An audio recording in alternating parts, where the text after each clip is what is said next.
Hello friends, कैसे हैं आप लोग। आज हम अपने वैदिक मैथ्स की जो हमने सीरीज शुरू की थी उसके लेक्चर 6 में पहुंचे हैं, जिसमें हम डिवीजन ऑफ पॉलिनोमियल्स का कॉन्सेप्ट डिस्कस करेंगे। इसको हम वैदिक मैथ्स की अप्रोच को सेंटर रख के क्वेश्चंस को अटेम्प्ट करेंगे।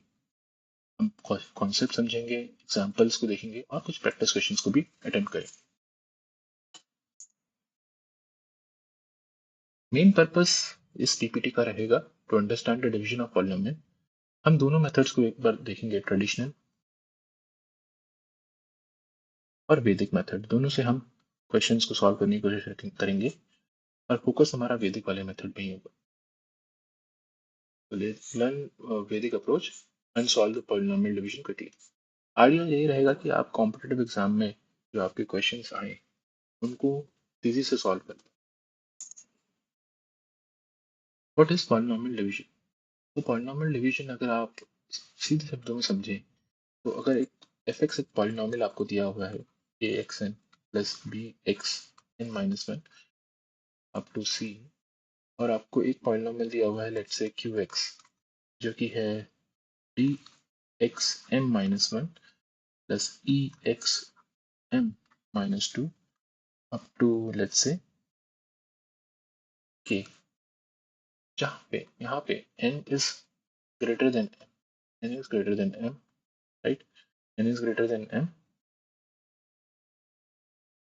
और दूसरी चीज इसमें ये रहेगी कि हम इस केस में अ, जो fx है उसको divisor into qx plus remainder की फॉर्म में रिप्रेजेंट कर सकते हैं, प्रेजेंट कर सकते हैं। तो ये एक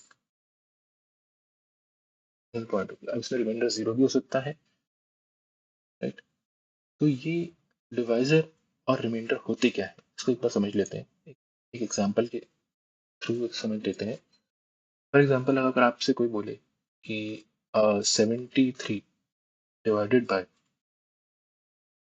9, ठीक है। तो इस केस में आप देखेंगे कि 9 को अगर आप 73 से डिवाइड करते हैं तो ये 8 टाइम्स डिवाइड होता है, 72 आता है, और आपका रिमाइंडर जो है, ये आप ट्रेडिशनल मेथड से भी इस टाइप से ही सॉल्व करते थे, रिमाइंडर जो आपका बनाया जाता है।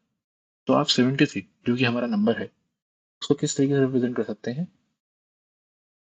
9 इंटू 8 प्लस 1। 73 जो है इस केस में जो है ये नंबर है, 9 इज डिवाइजर, 8 इज डिविडेंड, तो डिविडेंड भी बोल सकते हैं, एंड 1 इज आपका reminder, right. 1 is reminder.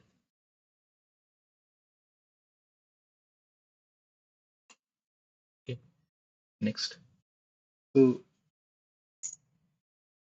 No, first understanding the traditional method. तो ट्रेडिशनल मेथड में हम क्या करते थे, हम अरेंज करते थे टर्म को डिसेंडिंग पावर्स में, divide the first term and multiply and subtract and repeat जब तक आप लास्ट टर्म में ना पहुंचे। उसके पहले एग्जांपल के थ्रू समझने की कोशिश करते हैं। हमारा मेन फोकस तो वैदिक मेथड पे रहेगा, बट ट्रेडिशनल मेथड को भी एक बार देख लेते हैं। X square plus 5x plus 6, इसको हमने डिवाइड किया x प्लस 2 से। तो सबसे पहले आपको क्या करना है, एक्स स्क्वायर, एक्स को एक्स स्क्वायर के इक्वल बनाना है। तो बनाने के लिए आपको x को x से मल्टीप्लाई करना पड़ेगा, और जो टर्म है उसको आप ऊपर रख दीजिए।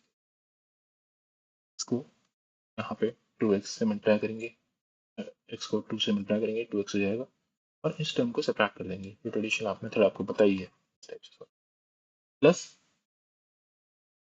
3, 3 से मल्टीप्लाई करेंगे 3x हो जाएगा, और यहाँ पे 6 आ जाएगा। अब इस पूरी टर्म को भी सब्ट्रैक्ट कर देंगे, राइट। इस वाली टर्म को भी हमने सब्ट्रैक्ट ही किया था। ये करेंगे तो आपका जीरो रिमाइंडर आ जाएगा। तो हमारे पास क्या आया, हमारे पास आया x प्लस 3 जो कि हमारा क्वेश्चन था, रिमाइंडर हमारा आया 0। वही यहाँ से निकल के आ रहा है, ये ट्रेडिशनल अप्रोच। अब हमारा पर्पस है, इस सेशन का मेन पर्पस तो वैदिक मैथ्स की ट्रिक समझने का है। Now we will discuss the Vedic method concept. तो इसमें आपको uses observation and factor method. Vedic method जो है वो observation and factor method use करता है। It is faster and based on factorization and elimination. Okay, ये हमने समझ लिया है कि dividend is equal to divisor into quotient plus remainder, right. Number itself is divisor into quotient plus remainder, and remainder की जो डिग्री होती है वो डिवाइजर की डिग्री से हमेशा कम होती है। रिमाइंडर हमेशा डिवाइजर से छोटा ही होगा। Next, now we will attempt this question using the Vedic method. ये हमने पहले ट्रेडिशनल मेथड से भी सॉल्व कर लिया है, अब वैदिक मेथड से समझने की कोशिश करते हैं। तो वैदिक मेथड में आपको क्या करना है, आपको इस नंबर को, इन पॉलिनोमियल्स को, राइट, ये दो पॉलिनोमियल्स है, तो इस पॉलिनोमियल को आपको टेबल के फॉर्म में लिखना है। टेबल में कैसे लिखेंगे, एक्स की power 2, I will write the coefficient, only coefficient आपको लिख लेना है 1, 5 एंड 6। आपने यहाँ पे कोफिशिएंट लिख लिए 1, 5 एंड 6, और x प्लस 2 है, तो x प्लस 2 को आप यहाँ से x की वैल्यू, बेसिकली x का जो 2 है, इसको आप अपने पास रख लेंगे, तो इसको नेगेटिव साइन करके यहाँ पे लिख दें। आपको इसका साइन जो है वो अपोजिट कर देना। नाउ अब आपको सबसे पहले क्या करना है, क्योंकि यहाँ पे एक सिंगल डिजिट है, तो आपको इस टर्म को तो अलग कर देना है, ठीक? लास्ट टर्म को आपको अलग कर देना है, और क्योंकि यहाँ पे एक ही नंबर बचा, एक ही नंबर आ रहा है, तो इसलिए आप एक टर्म को अलग कर देंगे। ये आपका रिमाइंडर वाला एरिया हो गया, ये आपका क्वेश्चन वाला एरिया, ठीक। तो उस और इसके बाद क्या करेंगे, आप 1 को एज इट इज नीचे ले आएंगे, ठीक। उसके बाद 1 को -2 से मल्टीप्लाई करेंगे, राइट। -2 से आपने मल्टीप्लाई किया और यहाँ पे लिख दिया, -2 से मल्टीप्लाई किया, ये आपका क्या आ जाएगा, 3 आ जाएगा। देन जो ये नंबर आया है इसको अगेन -2 से मल्टीप्लाई करेंगे, वो क्या आएगा आपका 6, -6 आ जाएगा। उसको भी यहाँ पे एज इट इज ऐड करके लिख देंगे। तो आपका आंसर क्या आएगा, ये तो आपका रिमाइंडर हो गया, ये आएगा x की पावर 0 और x की पावर 1। तो x plus 3 will be the will be the question and remainder will be 0। तो हमने करा क्या, हम अगर आप समझने की कोशिश करें, तो ये x की पावर 2 था, का कोफिशिएंट था 1, राइट। कलर चेंज कर लेता हूँ,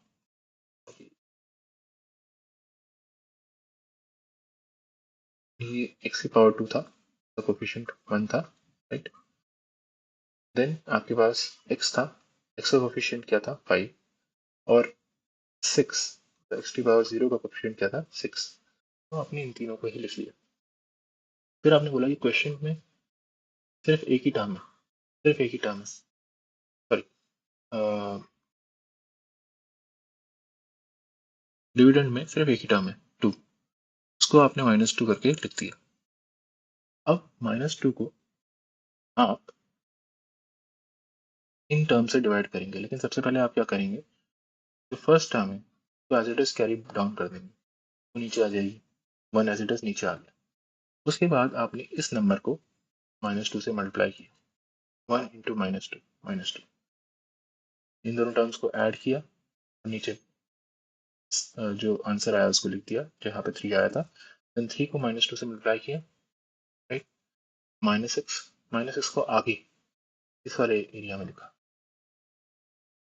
देन आपने सम कर दिया, यहाँ पे 0 आ गया, ये रिमाइंडर हो गया, ये 3, ये 1, ठीक। देन लास्ट में आपने क्या किया कि यहाँ से ये तो रिमाइंडर का एरिया, तो आपने यहाँ से number x to the power 0 लिखा, यहाँ x टू द पावर 1 लिखा, और इनको मल्टीप्लाई करके आंसर लिख दिया। तो ये थोड़ा डिफिकल्ट देखने में लग रहा है, लेकिन आप इसकी अगर प्रैक्टिस करेंगे तो ये इजी है। अच्छा, आप एक और एग्जाम्पल से समझ लीजिए, जो हमने कॉन्सेप्ट अभी डिस्कस किया है वैदिक मैथ्स का। तो सबसे पहले हम लिख लेते हैं जो हमारे पास डिविडेंड है, उसमें जो भी टर्म्स हैं के कोफिशिएंट लिख लेते हैं। तो एक्स स्क्वायर का कोफिशिएंट इज 1, एक्स का coefficient is 7, and x to the power 0 का कोफिशिएंट इज 10, राइट। अब आप इस टर्म को नेगेटिव करके लिख देंगे, ये है -5, राइट। -5 को लिख दिया नेगेटिव करके। और अब क्योंकि आपके पास यहाँ पे एक ही टर्म आई है, तो ये लास्ट टर्म होगी, ये आपकी रिमाइंडर की होगी। यहाँ पे जो आएगा आंसर रिमाइंडर होगा, यहाँ पे जो आएगा आंसर वो आपका क्वेश्चन होगा, राइट। तो सबसे पहले आपने 1 को as it is carry down कर दिया। 1 इंटू -5 इज -5, ऐड किया आपने, ये 2 आ गया। देन आपने 2 इंटू -5 -10, ऐड किया आपने, ये 0 आ गया। तो इसका मतलब, और ये आप इसको ये कह सकते हैं कि ये x की पावर 0 के साथ था और ये x की पावर 1 के साथ था। तो आपके पास reminder is 0, question is what, x plus 2, x plus 2 will be the answer. Easy. चलिए हम कुछ प्रैक्टिस क्वेश्चन अब अटेम्प्ट करते हैं और इस कॉन्सेप्ट को और फर्दर समझने की कोशिश करते हैं। अगर अभी भी आपको समझ में नहीं आया तो ये प्रैक्टिस क्वेश्चन आपको सॉल्व करके जरूर समझ में आए। तो फर्स्ट क्वेश्चन में अगर आप देखेंगे क्वेश्चन नंबर 1, तो इसमें एक्स स्क्वायर, एक्स और एक्स की पावर 0 आप लिखेंगे। तो ये इनके कोफिशिएंट सबसे पहले आपको लिखने हैं, राइट। और फिर आप वो नंबर लिखेंगे जो कि इस केस में -2 है। 1 को as it is carry down करेंगे। और ये तो आपका रिमाइंडर वाली टर्म हो जाएगी क्योंकि यहाँ पे एक टर्म है, तो ये रिमाइंडर वाला एरिया हो जाएगा, ये आपका क्वेश्चन वाला एरिया होगा। तो 1 इंटू -2, यहाँ पर 4 आ जाएगा। 4 इंटू -2 -8। देखिए ये लेवल भी अलग अलग है, ये लेवल भी अलग है, ये इस लेवल पे है, ये इस लेवल पे, ठीक। ये हो गया 0। आंसर क्या आएगा, तो आपका इस केस में reminder is 0 and question is, this is x to the power 1 and this is x to the power 0, x plus 4। Question 2 अगर आप देखेंगे, क्वेश्चन 2 तो एक आइडेंटिटी है वैसे, but understanding point of view से हम समझ लेते हैं। X square, x to the power 0, sorry x to the power 1 and x to the power 0। Coefficient क्या है, यहाँ 1 है, यहाँ 0 है, यहाँ -9 है। And what is the term which we have to divide, वो +3, राइट। सबसे पहले आप 1 को तो as it is carry down कर देंगे, ये आपका रिमाइंडर होगा, यहाँ पे रिमाइंडर आएगा आपका। देन 1 इंटू +3 इज +3, ऐड किया तो 3 एंड 3 इंटू +3 इज +9, ये 0 हो जाएगा। So this is x to the power 0, this is x to the power 1. So x plus 3 will be the quotient and remainder is 0. Now question number 3, थोड़ा area चाहिए तो मैं I am erasing the slide. Question number 3, अगर आप देखेंगे तो 2x square plus 7x plus 3 square x and x to the power 0. x square का coefficient is 2, x का coefficient is 7 and x to the power 0 का coefficient is +3. Then आपको इसको divide करना है, डिवाइड किससे करना है, you have to divide it with -3. सबसे पहले आप 2 को as it is carry down कर देंगे, राइट। और एक टर्म आपकी रिमाइंडर वाली रह जाएगी, रिमाइंडर 2 इंटू -3 इज -6, ऐड किया तो 1 बचा, 1 इंटू -3 इज -3, 0 बचा। तो आपके पास यहाँ पे क्या आया, x to the power 1, this is x to the power 0, 2x plus 1 is the question and remainder is, okay. Next, okay, now I have given some questions. कुछ questions आपके assignment में यहाँ पे दिए हुए हैं. Please attempt these questions and comment your answer in the comment section. That's all from my side. Thank you.